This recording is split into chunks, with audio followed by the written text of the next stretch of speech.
In this lecture, we are going to see the different types of attacks.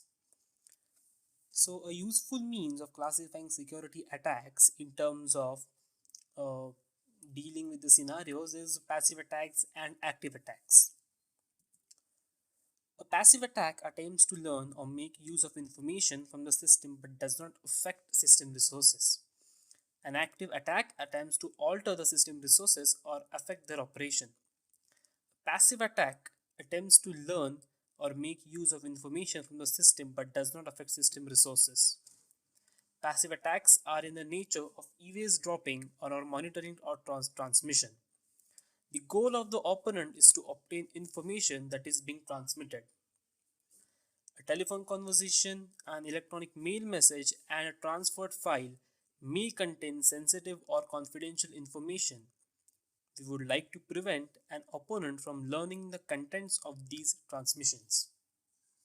So basically, passive attacks do not directly include the interference of the attacker with the system. The attacker observes the information that is going in and out of the system. Passive attacks are basically difficult to detect and they may prove to be harmful. So the main goal of a passive attack is of the opponent to obtain information that is being transmitted. So there are two types of passive attacks: information disclosure and traffic analysis. Traffic analysis. A second type of passive attack, that is traffic analysis, is subtler. Suppose that we had a way of masking the contents of messages or other information traffic so that opponents, even if they captured the message, could not extract the information from the message. The common technique for masking contents is encryption. If even if the attacker tries to analyze the information that is being sent over a network, and if that information is encrypted, he may not know the contents. That is a way of preventing, or that is a way of dealing with confidential information. The opponent could determine the location and identity of communicating hosts and could observe the frequency and length of messages being exchanged. This information might be useful in guessing the nature of the communication that was taking place. So here is an example of traffic analysis.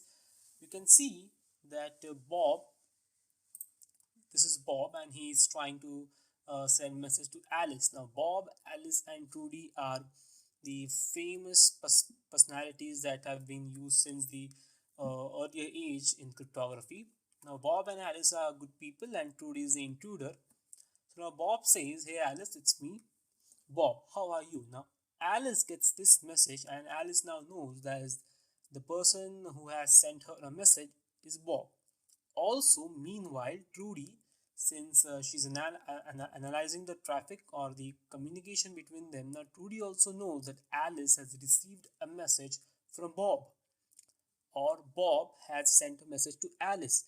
Now this system, or now there is no effect to the system, but now Trudy knows that Bob is sending message to Alice, and now Trudy can analyze the conversations between them. The next is information disclosure. Again, we'll consider Bob, Alice, and Trudy.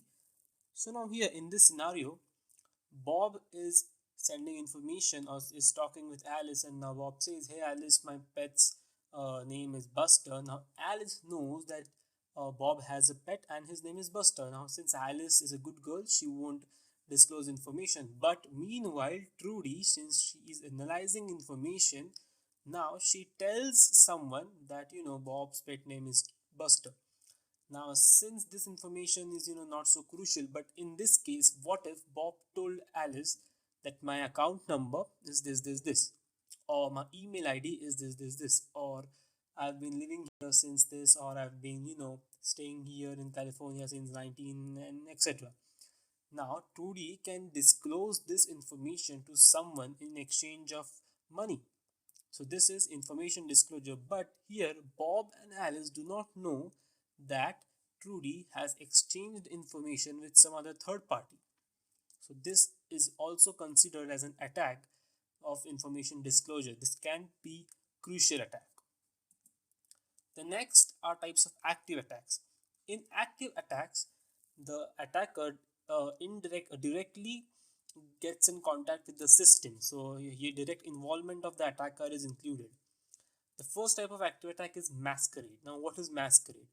Masquerade is basically impersonating an authorized person. For example, now Bob gives the first message, "Hey Alice, it's me, Bob, how are you?" Alice replies, "Hey Bob, I'm fine, what's up?" So now Bob and Alice, they're communicating with each other, and now Alice knows that she's talking to Bob.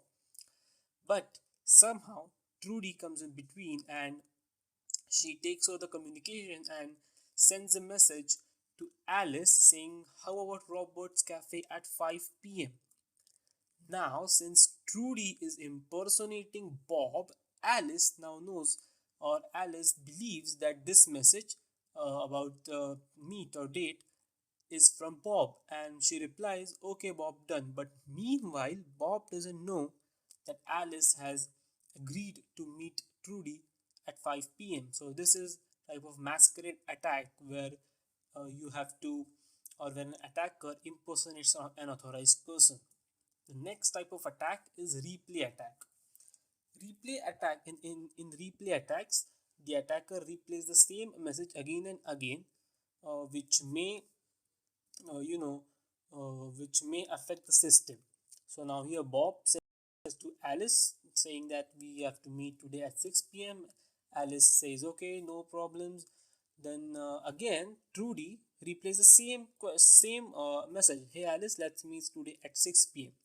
Since Alice knows that she already knows that she has agreed to meet at 6 p.m., she replies, "Bob, I already told yes." Again, Trudy can send a message saying, "Hey Alice, let's meet today at 6 p.m." Now, this can be annoying and this may disturb the relations between the sender and the receiver. So this is a type of a replay attack. The next type of active attack is denial of service. Denial of service. The name itself says that the service cannot be delivered. So now Bob says, "Hello Alice, how are you?" Now Alice replies, "I am fine, Bob, what's up?" But now Trudy intercepts and does not allow the message to reach Bob. Again, then Bob asks Alice, "Are you there in the call? I mean, are you still in the conversation?" Now Alice is waiting for Bob's reply, but Bob is waiting for Alice's reply. So, this is a sort of a disconnection between the two, sender and the receiver, and this can be, crucial when at times. Now, I'll give a real life example of how denial of service attack can be very crucial, very devastating. Suppose you are transacting an amount of money to the bank, and now, you want to give your details. Suppose you have all paid the amount and you have all paid the details, and now the bank says, "Yes, okay, I'm going to transfer the money in your account." But if an attacker who is quite uh, who's quite confident about his skills hacks the bank server and does not allow the transfer of the money to your bank account. Now this might be a troublesome case because the bank's database shows that the money has been transferred, but your account does not receive the money. So this is a type of a denial of service attack. The last one that we are going to see is the modification attack. In modification attack, basically you modify the information, you modify the message, and then send the message to the next or the receiver. So now here Bob is in trouble and he wants some money, and now Alice says, "Okay, just tell me account number and transfer the money to that account number." But Trudy is intelligent.